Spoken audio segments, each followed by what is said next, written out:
तो क्या सालू पाल हिंदू नहीं है? क्या सालू पाल का परिवार हिंदू नहीं है? या सिर्फ तथाकथित जात विशेष के लोग ही हिंदू हैं? या फिर बटोगे कटोगे के नाम पे वोट देने वाला इस लोहंदा गांव के पाल बघेल धनगर कुशवाहा तेली तमोली चौरसिया राजभर बिंद निषाद खटिक माली नाई लोगों ने जो बटे नहीं और उन्होंने वोट दिया, और ऐसे हिंदू लोगों का आज जो उत्तर प्रदेश सरकार शोषण कर रही है, ब्रजेश पाठक जैसे जात विशेष के लोग जो शोषण कर रहे हैं, क्या ये बताएंगे कि ये पाल बघेल धनगर कुशवाहा तेली तमोली ओबीसी के लोग क्या हिंदू नहीं है? या कुछ जात विशेष के लोगों द्वारा संविधान को तोड़ा जा रहा है, और वैसे ही कुछ उनके मीडिया जैसे यूपी तक जो है बराबर जो है जात विशेष के तौर पे सिर्फ जो है इस घर को दबंग दिखाया गया। आप अपने चैनल के माध्यम से भी लोगों को दिखाएं। क्या आपको लगता है कि ये दबंग परिवार है? ये बाहर एक चूल्हा रखा है, क्या ये एक चूल्हा रखने वाला परिवार दबंग हो सकता है? जो जिसकी माँ जो है पढ़ी लिखी नहीं है वो दबंग हो सकता है? एक मजदूरी करने वाला व्यक्ति दबंग हो सकता है? हकीकत ये है कि दबंग जो लोग थे जिनकी सत्ता थी, क्योंकि उसको ये पता था राम बाबू तिवारी को कि हमारा बेटा बचेगा नहीं, तो उसने ये पूरी नौटंकी करके षड्यंत्र करके, जैसा कि इन लोगों का पुराना इतिहास रहा है, सनातन की बात करते हैं तो पुराने इतिहास से लेकर आज तक सिर्फ षड्यंत्र करते आए हैं ओबीसी एससी एसटी माइनॉरिटी के लोगों के साथ। उसी षड्यंत्र के तहत इन्होंने हिंदू बेटी, हमारी हिंदू समाज की बेटी सालू पाल के साथ अन्याय किया है, गलत किया है। उत्तर प्रदेश की बेटी के साथ, भारत की बेटी के साथ अन्याय किया है। सालू पाल हिंदू बेटी के साथ अन्याय किया है। अब ये हिंदू समाज तय करे कि क्या सिर्फ जात विशेष के लोग हिंदू हैं, या सालू पाल हिंदू नहीं है, सालू पाल भारत की बेटी नहीं है। नमस्कार दोस्तों, मैं रवि कुमार, आप देख रहे हैं द बहुजन नामा।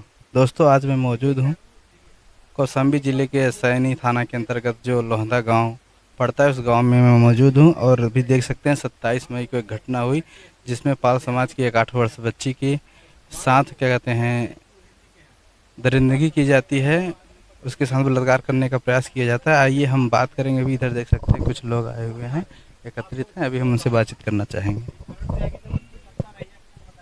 क्या परिचय होगा सर? मेरा नाम आज़ाद मुकेश देशबंधु है, संस्थापक हिंदुस्तान आज़ाद मंच।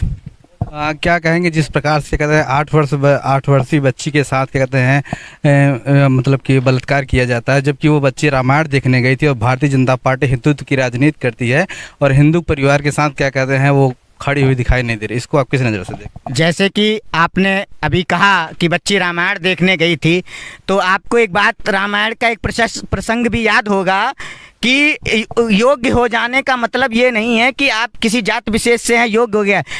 पंडित तो रावण भी था, लेकिन उसके कर्म कैसे थे?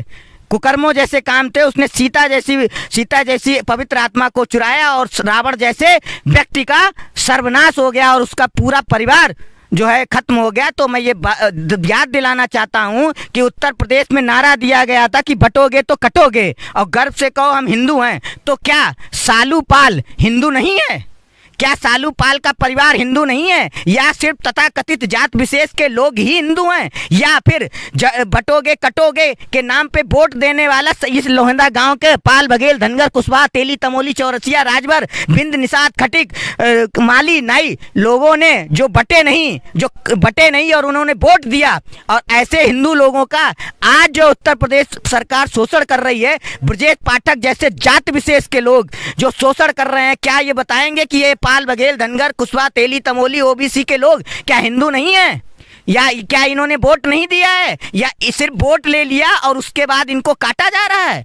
ये पॉलिसी है। और रामायण में जैसे विध्वंस हुआ, महाभारत में जैसे विध्वंस हुआ, उत्तर प्रदेश सरकार और ब्रजेश पाठक जैसे जातिवादी लोगों का आने वाले समय में विध्वंस होगा। और इसका मैं खुला चैलेंज कर रहा हूं। जहां जहां ब्रजेश पाठक जाएगा वहां वहां हिंदुस्तान आजाद मंच खुल के विरोध करेगा ब्रजेश पाठक ऐसे जातिवाद विशेष नेताओं का। बच्ची का एक वीडियो सोशल मीडिया पे वायरल हो रहा है जिसमें बच्ची कह रही है कि जब हमें बयान के लिए बुलाया गया तो उसमें मतलब इंग्लिश हमसे पूछा जा रहा था। आप इस पर क्या कहेंगे? देखिए मानवर, आपको बताना चाहेंगे, जब भी कोई बच्चा होता है और उसके न्यायिक प्रक्रिया में ये होता है कि जब भी किसी बच्ची के बयान लिए जाते हैं तो सबसे पहले माननीय जिला अधिकारी द्वारा जो है चाइल्ड वेलफेयर अथॉरिटी को सूचित किया जाता है अगर बच्ची जो है 10 साल या 12 साल से छोटी है। और उस चाइल्ड वेलफेयर एसोसिएशन जो होती है, अथॉरिटी होती है, उसमें कुछ लोग आकर के उसकी बाकायदा काउंसलिंग करते हैं और उनको एक अतिरिक्त जो है काउंसलिंग कमेटी बनाई जाती है और उनकी निगरानी में बच्ची के सारे बयान माननीय न्यायालय में या माननीय संबंधित अधिकारियों को दिए जाते हैं। और जैसा कि बच्ची ने खुद कहा है कि कोर्ट में या पुलिस अधिकारियों के द्वारा, उच्च पुलिस अधिकारियों के द्वारा जो है इंग्लिश में सवाल किए जा रहे हैं, जो बच्ची अभी इंग्लिश ढंग से जानती भी नहीं है उससे इंग्लिश में पूछे जा रहे हैं। कुल मिला के अंततः ये कहेंगे इसी उत्तर प्रदेश सरकार में कुलदीप सिंह सेंगर एक लड़की को मारता है, चिन्मय स्वामी एक लड़की का बलात्कार करता है, इसी उत्तर प्रदेश में जो है क्या नाम जो है कासगंज में एक लड़की जला दी जाती है। तो ये एक तरफ नारा दिया जाता है बेटी बचाओ और बेटी पढ़ाओ बेटी बचाओ, और दूसरी तरफ प्रशासन द्वारा और शासन द्वारा बेटी को मिटाओ का अभियान चलाया जा रहा है, बेटी को न्याय ना दिया जाए ऐसा अभियान चलाया जा रहा है। इसके लिए जो रणनीति, और मैं आपके चैनल के माध्यम से ये अवगत कराना चाहता हूँ, इस पूरे मामले की, इस पूरे सालू पाल के प्रकरण की माननीय उच्चतम न्यायालय के उसमें जो है हम लोग पूरी इसकी लड़ाई लड़ेंगे। हो सकता है देर हो, लेकिन न्याय की जीत होगी और हम सालू पाल को न्याय दिला के रहेंगे और उसके अंतिम सांस तक उसके लिए लड़ूंगा। और पूरी जो भी वैधानिक और जो भी कानूनी प्रक्रिया है वो माननीय उच्चतम न्यायालय के संरक्षण में इसको लड़ा जाएगा। कई न्यूज एजेंसियां और लोगों के द्वारा कहा जा रहा है कि जो पीड़ित परिवार है वो एक दबंग परिवार है। आप यहाँ पर आए हैं और मतलब कि घर पर भी घर और देखे हुए पीड़ित परिवार से मिले भी, तो आपको क्या लगता है? आपको ये पता होना चाहिए कि इस देश में कुछ जात विशेष के लोगों ने पूरे जो है संविधान को, मतलब एक तरफ ब्रजेश पाठक एक तरफ संविधान की कसम खाते हैं कि मैं ईश्वर को साक्षी मान के ये शपथ लेता हूं कि भारत के विधि द्वारा स्थापित भारत के संविधान में सच्ची श्रद्धा और निष्ठा रखता हूं, मैं किसी भी जाति धर्म राग बेस के बिना जो है सभी लोगों के प्रति जो है न्याय करूंगा, ऐसी शपथ लेने वाला डिप्टी सीएम संविधान की धज्जियां उड़ा रहा, संविधान की शपथ लेकर के कुछ जात विशेष के लोगों द्वारा संविधान को तोड़ा जा रहा है। और वैसे ही कुछ उनके मीडिया जैसे यूपी तक जो है बराबर जो है जात विशेष के तौर पे सिर्फ जो है इस घर को दबंग दिखाया गया। आप अपने चैनल के माध्यम से भी लोगों को दिखाएं, क्या आपको लगता है कि ये दबंग परिवार है? ये बाहर एक चूल्हा रखा है, क्या ये एक चूल्हा रखने वाला परिवार दबंग हो सकता है? जो जिसकी माँ जो है पढ़ी लिखी नहीं है वो दबंग हो सकता है? एक मजदूरी करने वाला व्यक्ति दबंग हो सकता है? हकीकत ये है कि दबंग जो लोग थे जिनकी सत्ता थी, क्योंकि उसको ये पता था राम बाबू तिवारी को कि हमारा बेटा बचेगा नहीं, तो उसने ये पूरी नौटंकी करके षड्यंत्र करके, जैसा कि इन लोगों का पुराना इतिहास रहा है, सनातन की बात करते हैं तो पुराने इतिहास से लेकर आज तक सिर्फ षड्यंत्र करते आए हैं ओबीसी SC ST माइनॉरिटी के लोगों के साथ। उसी षड्यंत्र के तहत इन्होंने हिंदू बेटी, हमारी हिंदू समाज की बेटी सालू पाल के साथ अन्याय किया है, गलत किया है। उत्तर प्रदेश की बेटी के साथ, भारत की बेटी के साथ अन्याय किया है। सालू पाल हिंदू बेटी के साथ अन्याय किया है। अब ये हिंदू समाज तय करे कि क्या सिर्फ जात विशेष के लोग हिंदू हैं या सालू पाल हिंदू नहीं है या सालू पाल भारत की बेटी नहीं है।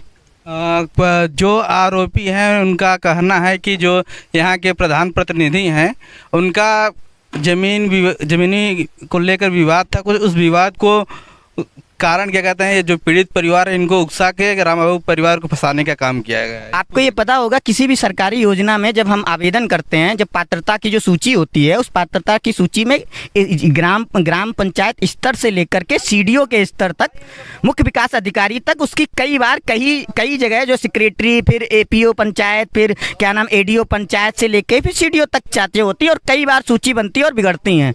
तो जो आरोप लगाया गया है कि मतलब लाभ दिला करके उकसाया गया, किसी भी सरकारी लाभ में अगर किसी को एक बार लाभ मिल जाता है तो दोबारा लाभ नहीं मिलता है।